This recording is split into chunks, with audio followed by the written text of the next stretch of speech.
Como alegrar-se no Senhor nos ajuda a vencer a ansiedade. Este ainda continua o nosso tema aqui do nosso devocional. Bom dia, graça e paz do nosso Senhor Jesus Cristo. Vamos lá, Filipenses mais uma vez. Lembra? Paulo fala em Filipenses 4:4, alegrai-vos no Senhor. Depois, logo em seguida, ele diz, não andem ansiosos. Obviamente, isso aqui está no mesmo contexto.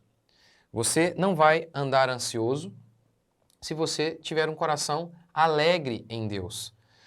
Uma definição de alegria no Senhor é fazer dele a nossa fonte de alegria, a razão da nossa existência. E se desapegar de outras coisas. Vamos lá. Vou dar um exemplo disso. 1 Coríntios. Isto, porém, vos digo, irmãos, o tempo se abrevia. O que resta é que não só os casados sejam como se não fossem, mas também os que choram, como se não chorassem, e os que se alegram, como se não se alegrassem, e os que compram, como se nada possuíssem, e os que se utilizam do mundo, como se dele não usassem, porque a aparência deste mundo passa. Então, os que casam, como se não casassem, os que compram, como se nada possuíssem. Ou seja, ele não está proibindo casar, ele não está proibindo ter. Não é pecado que você prospere, que Deus te abençoe, Deus te dê muitas riquezas. Deus fez isso na vida de homens de Deus. Mas ele está dizendo assim, olha, tenha não tendo. Como assim? Não se apegue. Não se apegue. Por exemplo, Jesus disse, não amontoe tesouros aqui na terra porque os ladrões roubam. É claro que Jesus não está proibindo que a gente tenha dinheiro, que a gente tenha uma poupança para dar um futuro melhor para os nossos filhos, porque em outras passagens bíblicas, como Provérbios declara que a formiga ela junta no inverno, ela junta, ou seja, ela poupa, ela acumula para o verão. Então, o que ele está dizendo aqui é o seguinte, olha, não se apegue, não faça do dinheiro ser rico a razão da sua existência. E um dos motivos é, você pode perder esse dinheiro amanhã. Então, é isso que Paulo está dizendo. Então, ó, compre como se não comprasse. Então tenha, fique feliz quando você tiver. Faça como Paulo aqui em Filipenses 4. Quando ele recebeu a ajuda financeira de seus irmãos, ele se alegrou. Então, se alegre. Ele não está dizendo, ele não está aconselhando aqui um estilo de vida budista. O budista é isso, ensina isso, não deseje nada e, obviamente, não desejando nada, você nunca vai sofrer, porque o sofrimento seria a falta de alguma coisa, a perda de alguma coisa. Então, não é isso que Paulo está ensinando, porque ele ficou alegre quando ele recebeu uma ajuda financeira. Então, não é pecado ficar alegre. Eclesiastes diz, outra coisa que eu vi que é dom de Deus, que o homem possa comer e beber do fruto do seu trabalho. O homem é quem Deus concedeu que ele possa comer do fruto do seu trabalho. Então, é alegria comprar, assim como é alegria casar. Mas o que ele está dizendo? Tudo pode ser perdido. Casamento pode ser perdido, bens podem ser perdidos, tudo. Então, tenha não tendo. Tenha sempre no fundinho a consciência de que, olha, isso aqui pode amanhã virar água. Tudo mesmo. Literalmente. Literalmente. Como aconteceu com Jó. Ele perdeu tudo no estalar de dedos. Então, fazer do Senhor a nossa alegria é ame as coisas que Deus lhe deu, mas não ame como você ama a Deus. Desapegue. Goste, tenha não tendo. Tenha não tendo. Outro texto. Exorta os ricos do presente século que não sejam orgulhosos, nem depositem a sua esperança na instabilidade da riqueza.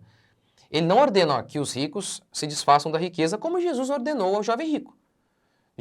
Deus também não ordenou a Salomão e a tantos outros homens que eram ricos e a própria Bíblia declara que o próprio Deus os fez ricos.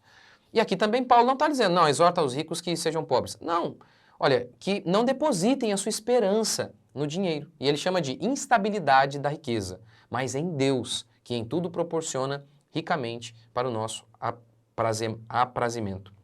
Então, esse aqui é um bom exemplo. Que os ricos não depositem a sua esperança no dinheiro. Eles podem ter o dinheiro, mas saber, amanhã pode não ter.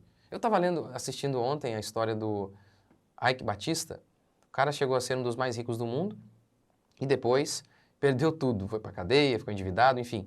Tudo bem, mesmo que ali no caso tenha várias atitudes erradas, eu sei. Mas mesmo quando fazemos tudo corretamente, Jesus diz, ó, os ladrões podem pegar. Você conquistou corretamente e os ladrões pegam.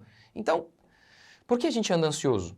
Porque muitas vezes a gente deposita a esperança em coisas instáveis. Se você deposita a sua esperança em algo instável, como o dinheiro, por exemplo, é normal que também você fique instável. Você também será instável. Então, é isso. Deposite a sua esperança em Deus. Faça esse exercício. E é óbvio, eu gostaria que você ouvisse o que eu estou ensinando aqui amanhã, você já fosse assim, e que eu amanhã também já fosse assim. Mas eu sou pecador como você. Então é uma jornada para que a gente aprenda a cada dia a se apegar mais a Cristo e se desapegar das outras coisas. A amar as coisas, mas não como um Deus, como a razão da nossa existência. É uma longa jornada. Então, mas que nós devemos percorrer. É uma longa jornada, mas que nós devemos percorrer com a graça de Deus. Você crê? Vamos orar? Senhor Deus, ajude-nos a termos a mesma mentalidade do teu servo Paulo, em que podemos ter as coisas, casar, comprar e nos alegrar com tudo isso, porque são bênçãos do Senhor.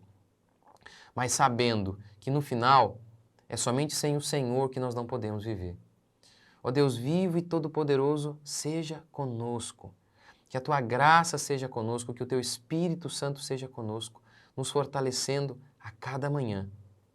Livra-nos, ó Deus, da ansiedade, controla as nossas emoções e ajude-nos, ó Pai, a depositarmos a nossa fé somente em Ti, somente no Senhor. Nós oramos em nome de Jesus. Amém? Deus abençoe vocês. Até o próximo vídeo.